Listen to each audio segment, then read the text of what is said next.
Hey everyone, so in today's video I'm going to be sharing my process for making my book cover for my novel Splintered.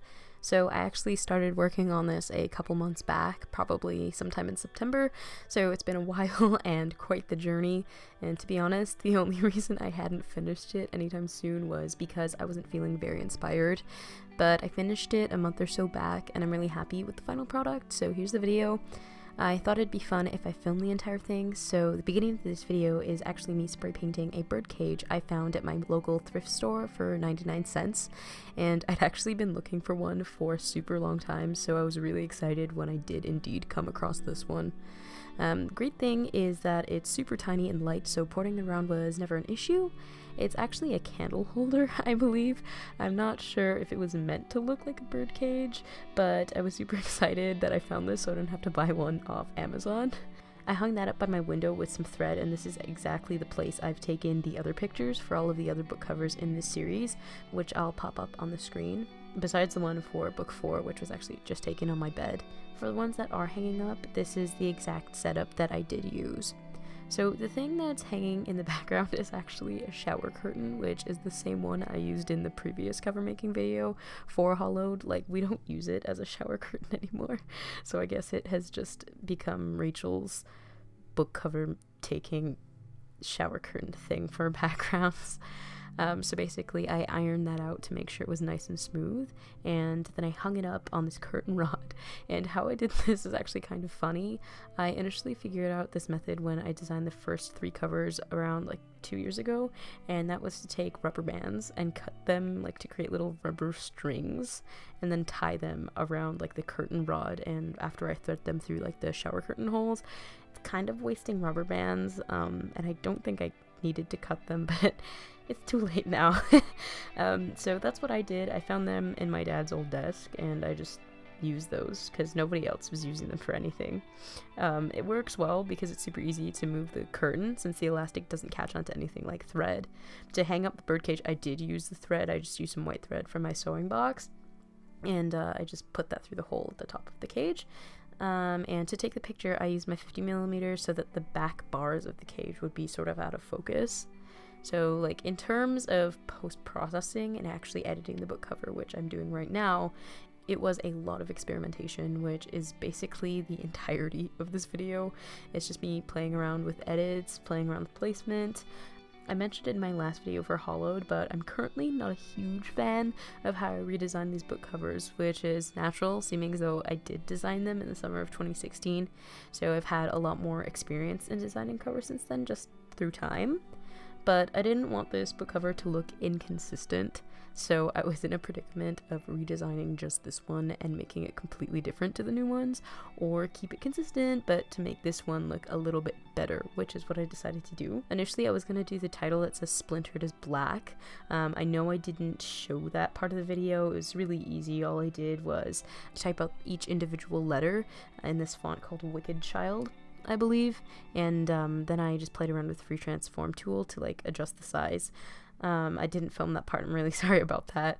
Initially it was going to be black like I mentioned, but I wasn't okay with it being so inconsistent with the other ones. I'm really big on consistency in series, so I decided to make it white, and I'm really happy I did that because I like it a lot better. So that can just show you that sometimes your concepts can change as you're going through. I had initially thought that the images on all of these, so like the hanging objects, were white, which is true, like the mask and the cranes and the paper airplanes, but when you put it in front of the sun, obviously they're going to be black since like light is shining in backwards on them. But I was sort of regretting painting the birdcage black because I was like, oh no, these are going to be inconsistent, and I was thinking of making it white, but when I looked at the old covers I realized the black worked out pretty well. Something I'm proud of in this book cover is the spine. So I'm not a very good spine designer.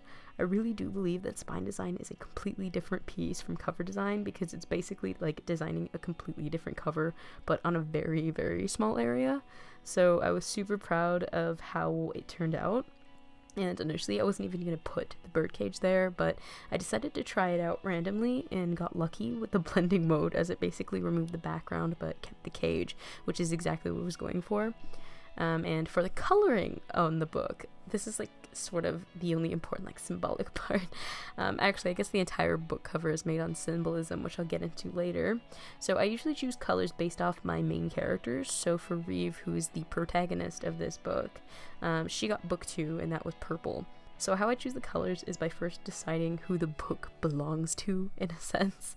So they all follow Reeve, but I was like, okay, so symbolically, thematically, who sort of took the lead in the book? So book 1, that was Foster's book, kind of. So he got blue. Book 2 was Reeve's book, so she got purple, because those are their favorite colors. Book 3 was Lonan's book, his favorite color's red, so I made it red, and book 4 is blue, and that was pretty much the only random one. So I was like, you know, for book 5, I'm gonna make this like this tealy blue, since I haven't given a book to my other major character, Harrison, and I love him. His favorite color's orange, and like I don't think orange really fits the aesthetic of these books, which is why they have not been included, unfortunately. So I decided to give him some recognition with this one. His eye color is sort of that color, so that's basically where that came from. Initially it was supposed to be white, but I thought that was a little bit boring, so I decided to switch it up a bit. I really like the color choice, actually. It sort of looks metallic. I really like that look. It's sort of weird. It looks like the shower curtain is actually shiny, even though it wasn't shiny at all. The back cover was also a whole different beast in itself. On the backs of these covers, since I'm not publishing these, by the way, that's a huge disclaimer, these completely personal projects, I basically choose excerpts from my books instead of blurbing them, because these books kind of lack a blurbable plot and plot in general. So I've been using excerpts on the back, and of course did that for this cover. I was having some trouble with this since I couldn't figure out what would look good and read well but also encapsulate the book, but ended up going what's now on the back cover. That excerpt is actually "I want love, but love is callous," so in an effort to scavenge what I can of it, I drill a habitat for myself in my own body. I live here, where the walls are made of ribbons of tissue and painted with blood, where the foundation lies upon feeble bones and the control center nurses itself on bitter memories. This is my home, the place I can find love, but not the place love can find me. I rely on myself rather on the incalculable doings of fate or the cold hand of reason. There is a distance in what I do and why I do it, a safe place I can watch over myself in, where I won't fall for the same trick of loving someone in the way I loved Lincoln again. Lonan understands this. He gets where I hide and where I fight, but he doesn't understand what I'm fighting. Because the problem isn't Lincoln. He isn't the villain in my story. Rather, someone else.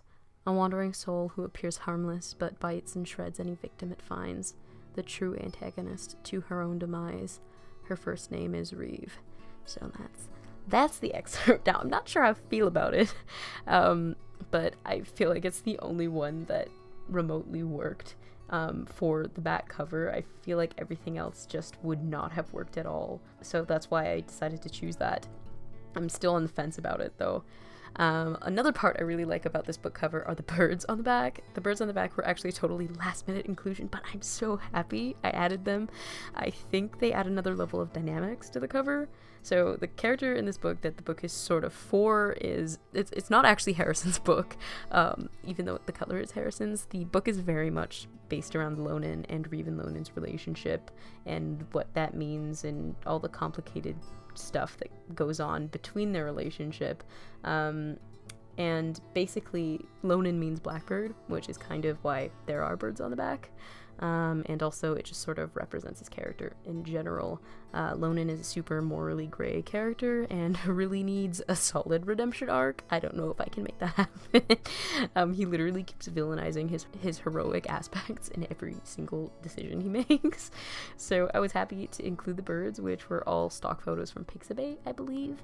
I actually had to fix them though because I forgot about the barcode, but that's pretty much it for this book cover. I'm so happy with it. I didn't think I would like it at all because I wasn't a fan of how I designed them again, but I think this one turned out pretty well. So I hope you guys enjoyed this video and seeing my process of making a cover from taking the photo to the final product. If you'd like to see more cover making videos like this, let me know, and I'll see you guys in the next one. Bye!